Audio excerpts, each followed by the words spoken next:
Good evening and welcome back to 49 News for our last show of the semester. I'm Nicole Travis. And I'm Meg Rossler. Tonight we will be taking a look at things happening on and around UD's campus while also taking a step back to look at some worldwide views. 49 News starts right now.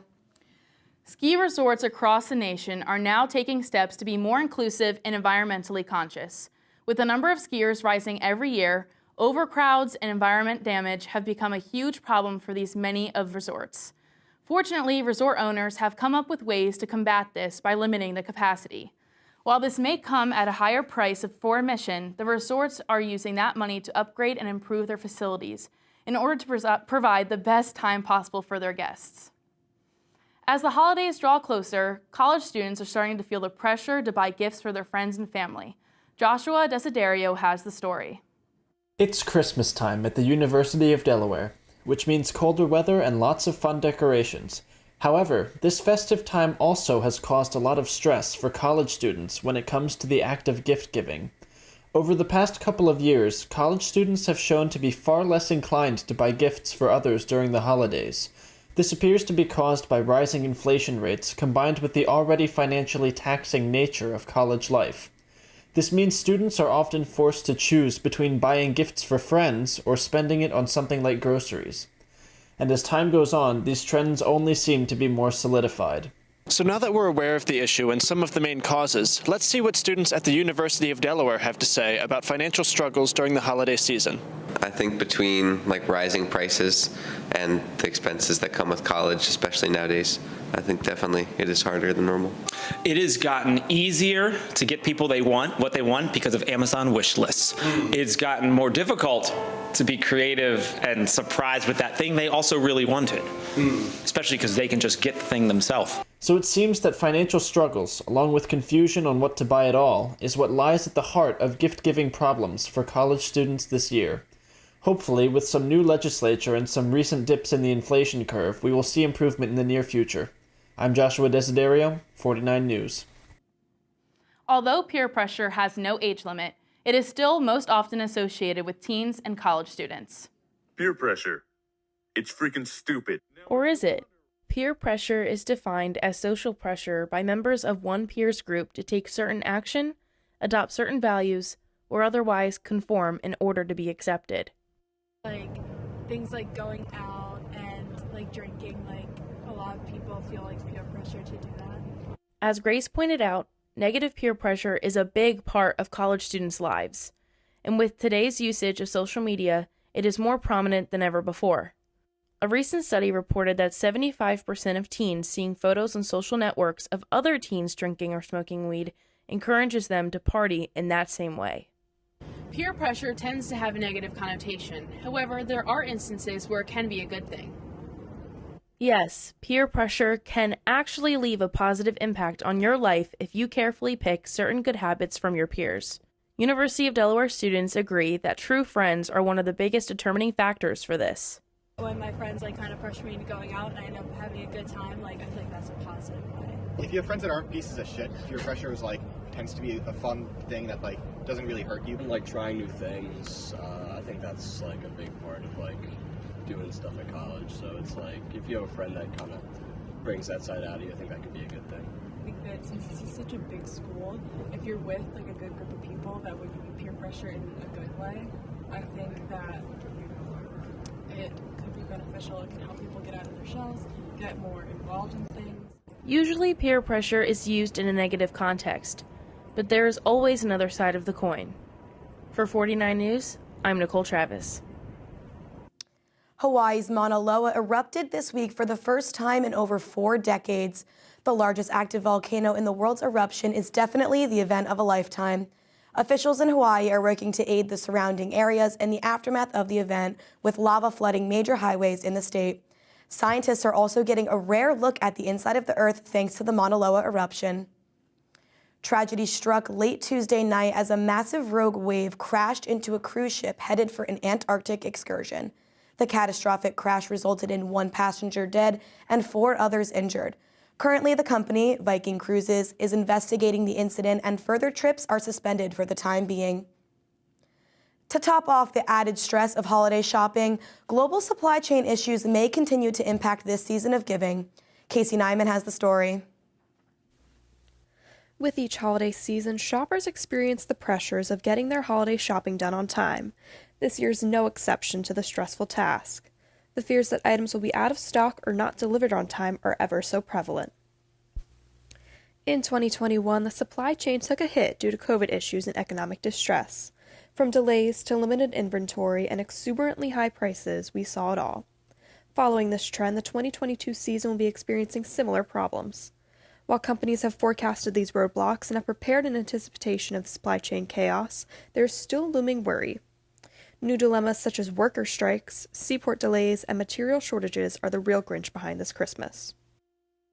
It has been different since COVID completely with the supply chain issue. So there's a lot going on.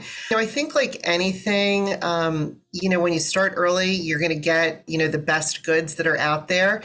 If you wait till the very end, like in any retail shopping experience, you're going to get what's left over. So, the earlier you get out there and the earlier you start shopping, if you're, ordering off of e-commerce, I always say by the end of this week, I think, or early next week, your e-commerce shipping has to be in place, or else it may or may not hit, for the holiday season.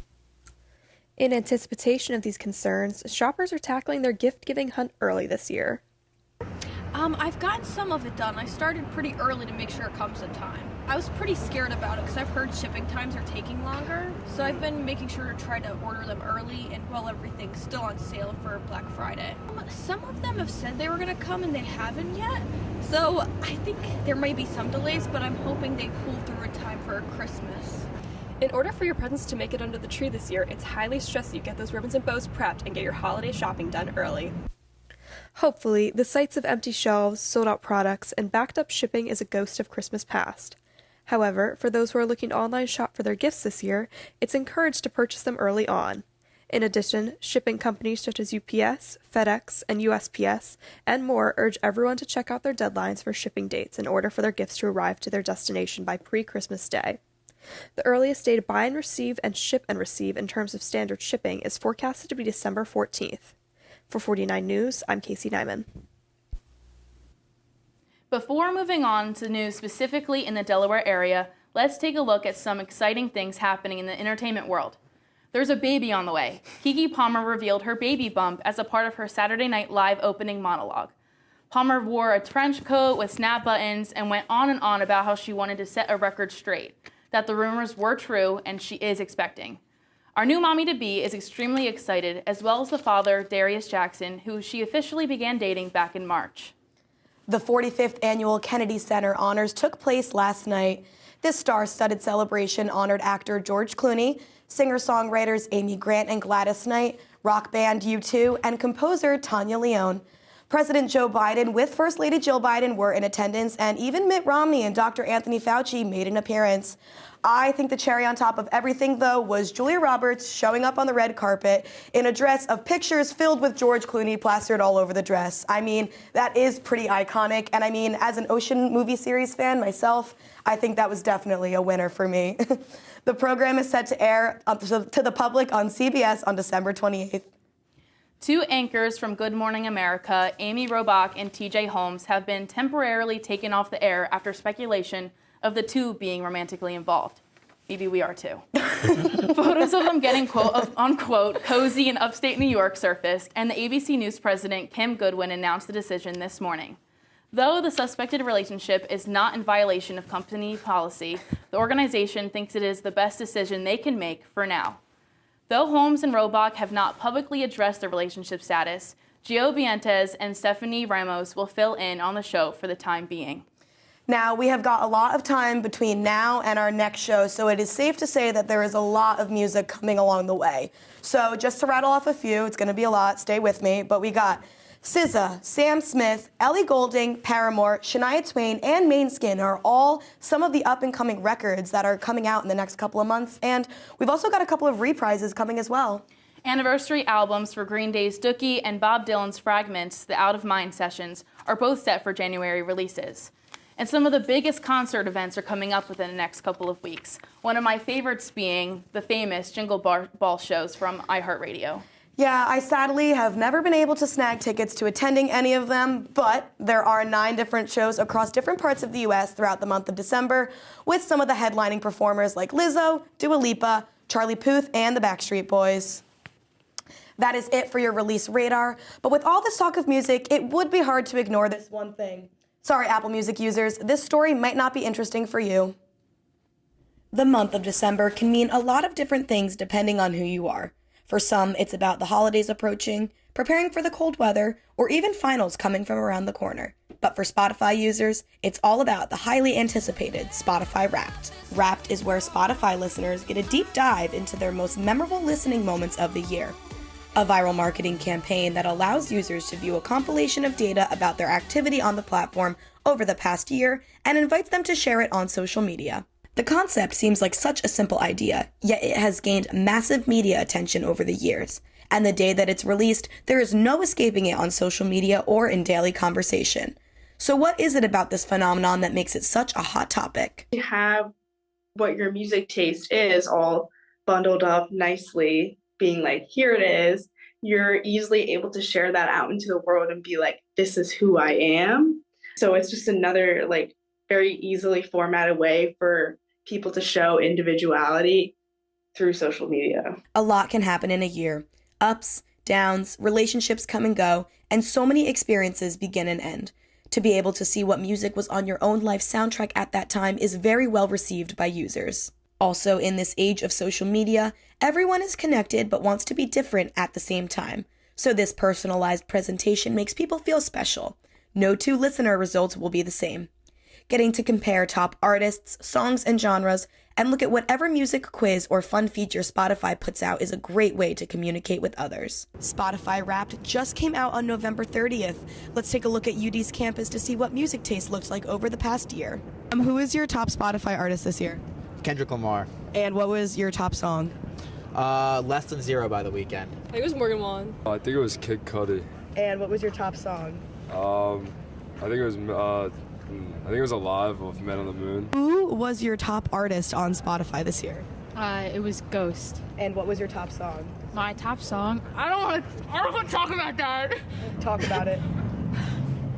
I had a couple moments in January, and my top song was We Don't Talk About Bruno from the movie Encanto. Okay, are you satisfied with how your Spotify Wrapped came out, or do you wish it looked a little different?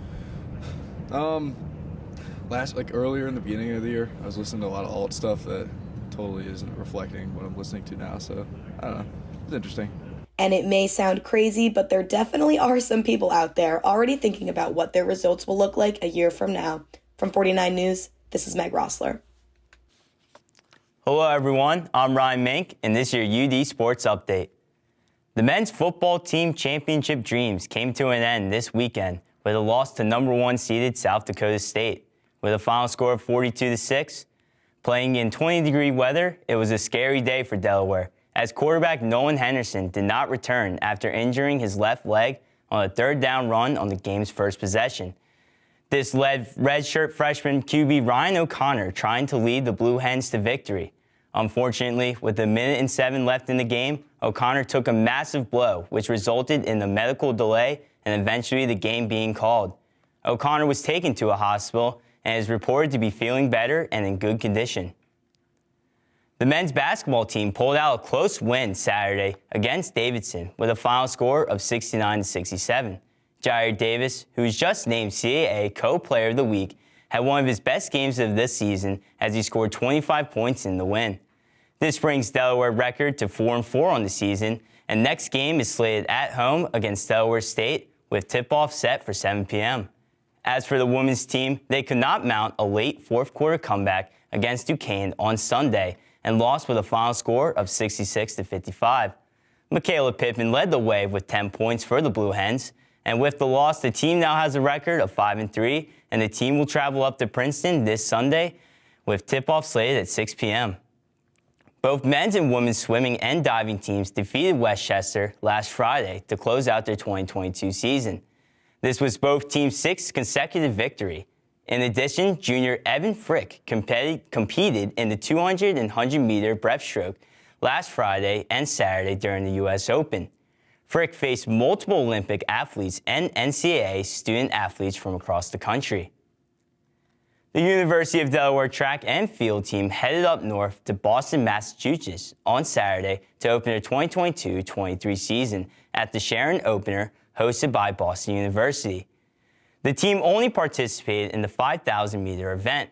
Autumn Sands led the way for the Blue Hens in her indoor debut by running a time of 17.6, which was good enough for 88th place. Following Sands was Sarah Daniels, who also added her name to the record books with a time of 17:11.78, which placed 97th place. Sands and Daniels' times now sit 3rd and 8th, respectively, in school history. The Blue Hens will open their 2023 calendar year at the Lions Indoor Invitational, hosted by the College of New Jersey on Saturday, January 14th. This has been your sports update. I'm Ryan Mink, and now kicking it over the weather. Good evening. I'm Laura Daly here with this week's weather update. Right now outside, there are some clouds creeping in that will fill the sky in the next few hours.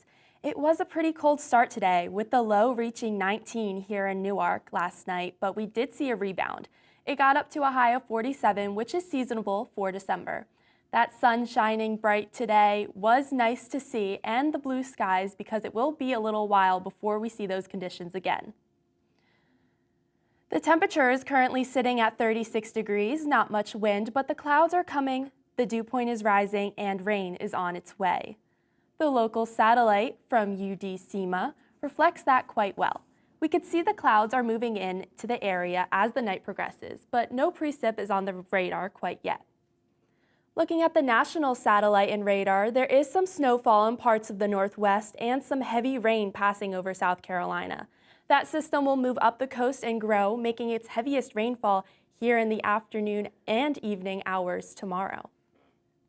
Hurricane season has officially ended on November 30th, but let's take a look at the recap of what we saw this season. There were 14 named storms, 6 being tropical storms and 8 reaching hurricane status. We had 2 major hurricanes in the Atlantic, Ian and Fiona, and Hurricanes Ian and Nicole both made U.S. landfall down in Florida. This season was pretty typical. The one thing we lacked compared to previous years was any storm track through the Gulf of Mexico, which can really strengthen tropical systems. The most intense storm of the season was Hurricane Ian. It slammed Florida as a Category 4 hurricane with over 150-mile-per-hour winds. Fort Myers got over 12-foot storm surge and around 20 inches of rain was recorded near Orlando. This hurricane made landfall in Florida and then again in South Carolina, causing lots of devastation to the southeast. Tuning back into the forecast, overnight temperatures won't be too cold tonight, staying around 35 degrees, but it will be cloudy. The rain is expected to begin during that morning commute tomorrow around 8 a.m. and lingering around all day tomorrow. Here's a look at the 5-day forecast. We have that rain developing tomorrow all the way until Wednesday morning. Although it will be damp the next couple of days, we will see mild temperatures in the 50s. Tuesday, a high of 52, Wednesday, 58. Thursday, we get a break from the rain, but Friday, there are again possible showers into Saturday and becoming cooler as we head into the weekend with highs in the mid-40s. With all this said, the winter season is quickly approaching. Many Newark residents wonder how much snow could fall this season. It's been a while since we heard the sound of a shovel scraping the ground, attempting to clear walkways packed with snow, or kids sledding down the hills of Newark enjoying a snow day. In just 16 days, the winter season will begin, and meteorologists have already started predicting how much snow will fall this winter.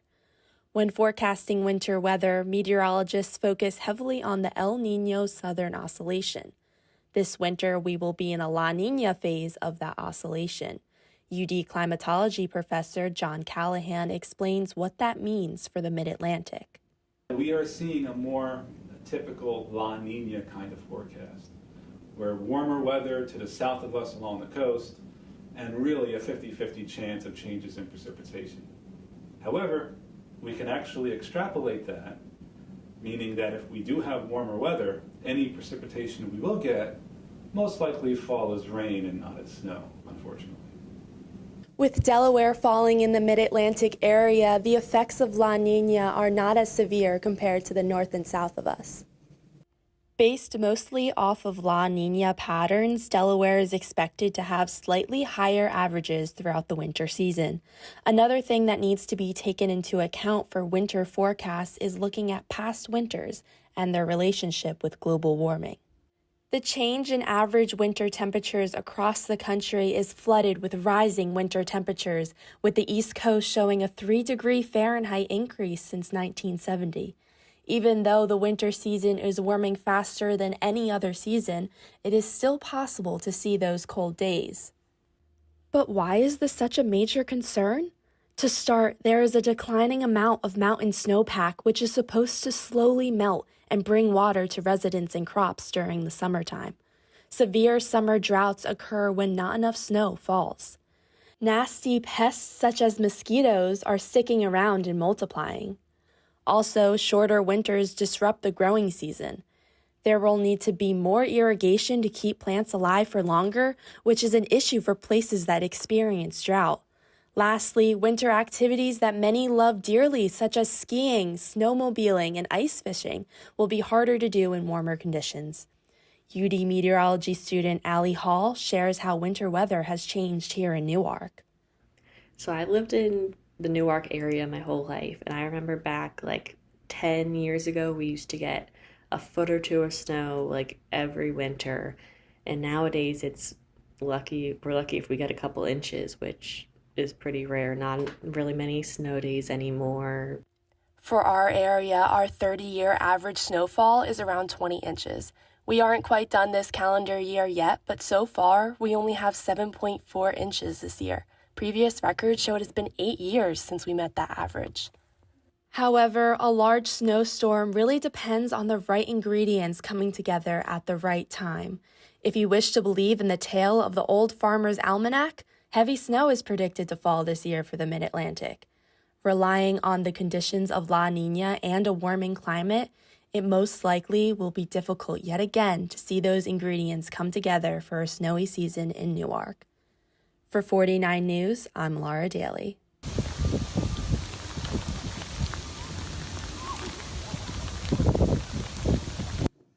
The University of Delaware's joint research team with the Pentagon have discovered 5 B-24 Liberator bombers in the Adriatic Sea. These planes went down in the ocean between Italy and Croatia and were found by underwater vehicles. The bombers were lost in missions against Nazi Germany more than 70 years ago. Christmas cheer has definitely spread throughout Newark after the city's annual Winterfest took place this past weekend. The Winterfest included a tree lighting, dancing, photos with Santa, roasted chestnuts, and performances from local choirs. UD's very own marching band even made an appearance. Part of the Winterfest was also the annual reindeer run, which totaled over 1,300 participants and raised over $69,000 for the Special Olympics of Delaware. There are a lot of fun holiday opportunities around Newark. You just got to know where to find them. Kate Zincone has more. It's beginning to look a lot like Christmas, though it certainly does not feel like it. As the holiday season rapidly approaches, so should the colder weather. But even though the weather is not reflective of a traditional holiday season in Newark, locals are still searching for ways to make the season bright. I feel like I'm getting into the holiday spirit. My roommates decorated our whole apartment. We have a tree. We all got Christmas gifts yesterday. I feel like I'm definitely getting into the holiday spirit. Decorating for the holidays is among one of the most popular ways to get in the spirit of the season, and UD's Botanic Garden is leading the way in this form of holiday cheer. Located at the College of Agriculture and Natural Resources, UD's Botanic Garden is the headquarters of an online holiday shop, founded by Donna Gerst and Catherine Buckminster. They are the masterminds behind the store and the artists behind the bows and wreaths that are made by hand and sold online. We coordinate collecting the greens, we design the bows, so we decide what's going to go into the store up front. We source most of our greens from the gardens here at UD. The store was founded in 2020 to supplement the in-person bow and wreath-making workshops that were shut down by the pandemic. For the third year, customers can instead browse the online storefront for handcrafted decorations and hand-picked garnishes. This year we have 25 different bows you can choose from. We have 4 different base greens that you can choose from. We have a dozen different accent green combinations that you can choose from. Even amidst the changing nature of the store, the duo remains loyal to their craft, their customers, and most importantly, the natural resources that make this store possible.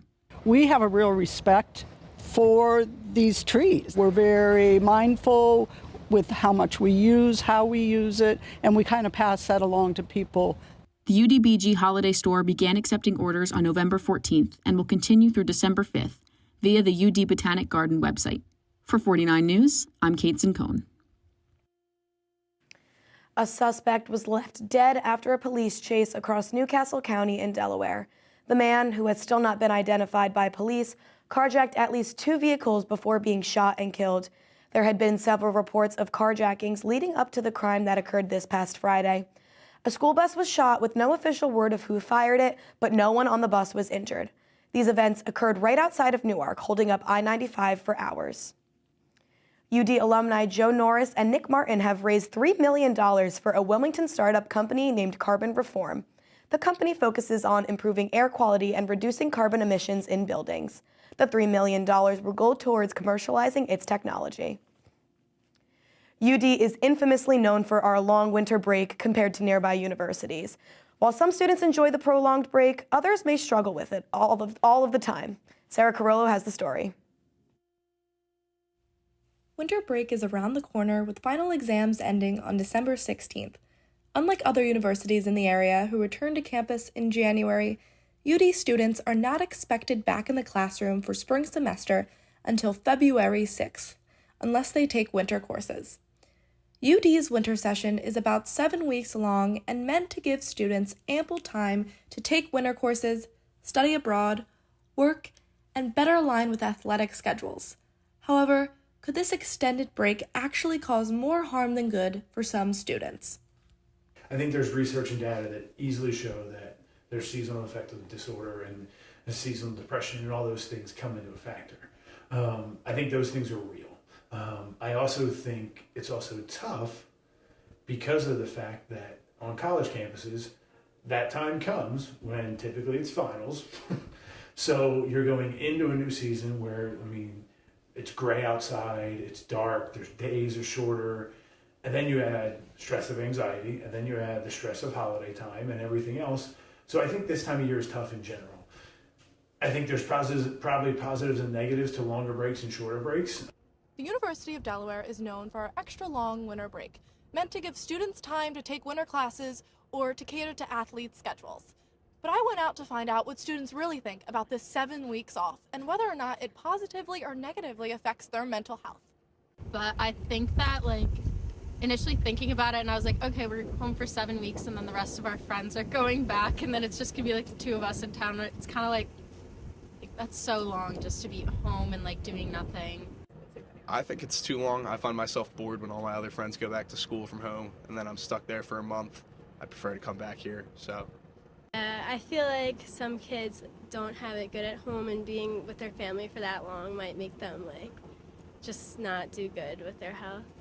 I actually do enjoy it for the most part. It gives me a really good opportunity to take whatever time I need to relax, heal, and work if I want to. I actually enjoy working, believe it or not. I think it should be shorter, yeah, and we get out earlier. That would be much better. It would line up with all the other normal schools in the area too, so. Thankfully, mental health is becoming more and more talked about and destigmatized.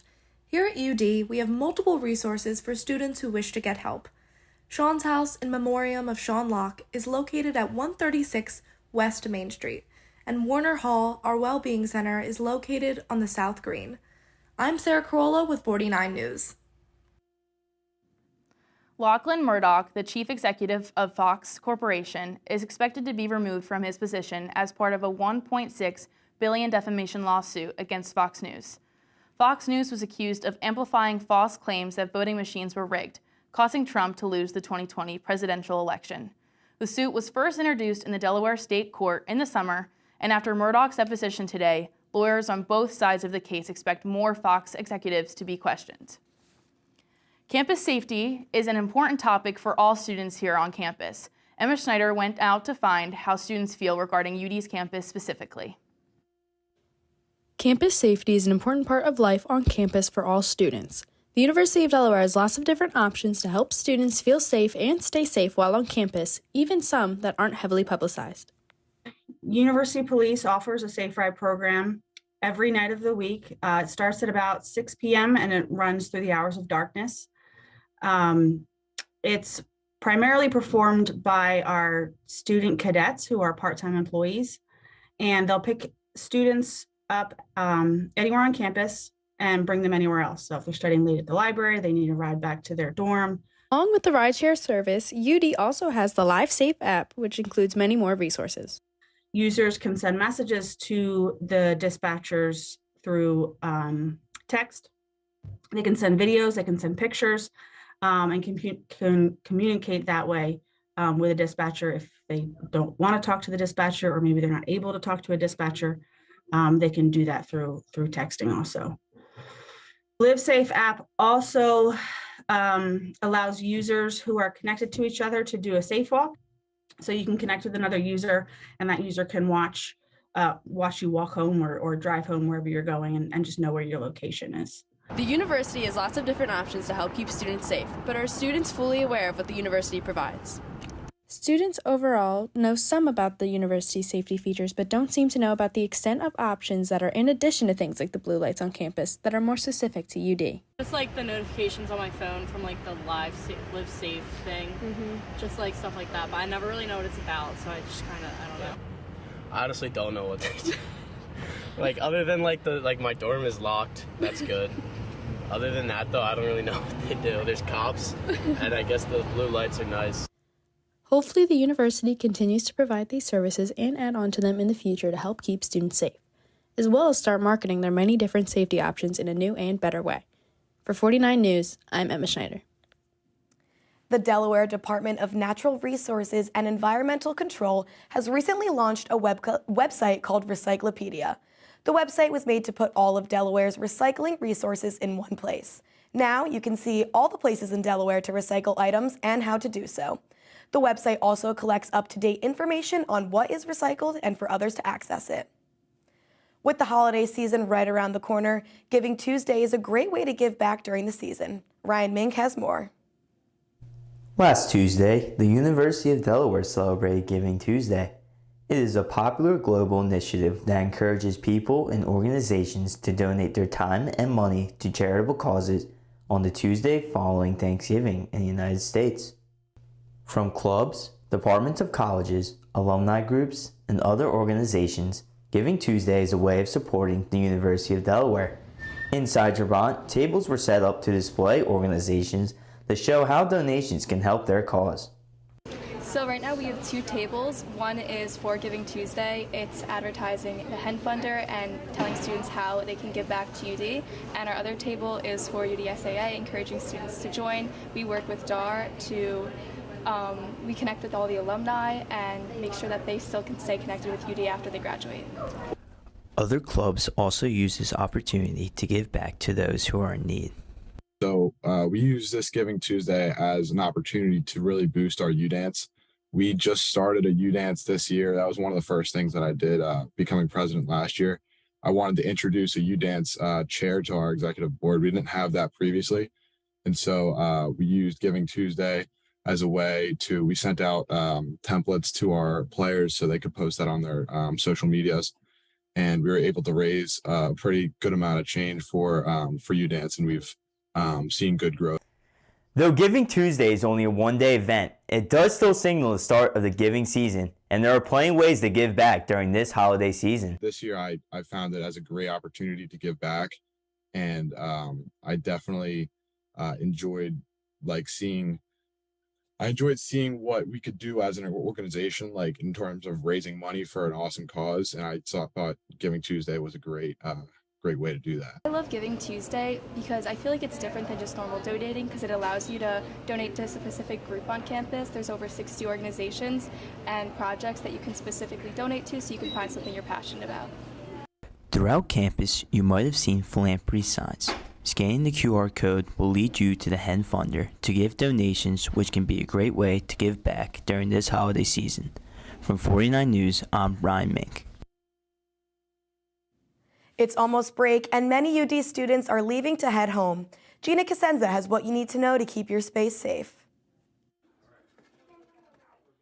At long last, break is here. UD students are packing up and heading home for nearly 2 months. When leaving your space for an extended period of time, it's important to prepare properly. Remember your RA bugging you to unplug your things and keep candles out of the dorms? Turns out that holds more merit than you'd think. Fires in student housing cause an average of 1 death, 32 injuries, and $15 million in property damage per year. When left unattended, things like candles and hair dryers can cause a lot of problems, especially when left for a long break. Well, fire safety on the college campus, I think, is really important because you're not just concerned with yourself, it's everybody else that's around you. Knowing what we now know about fire safety, here's what you can do to keep yourself safe during this holiday season. Unplug everything.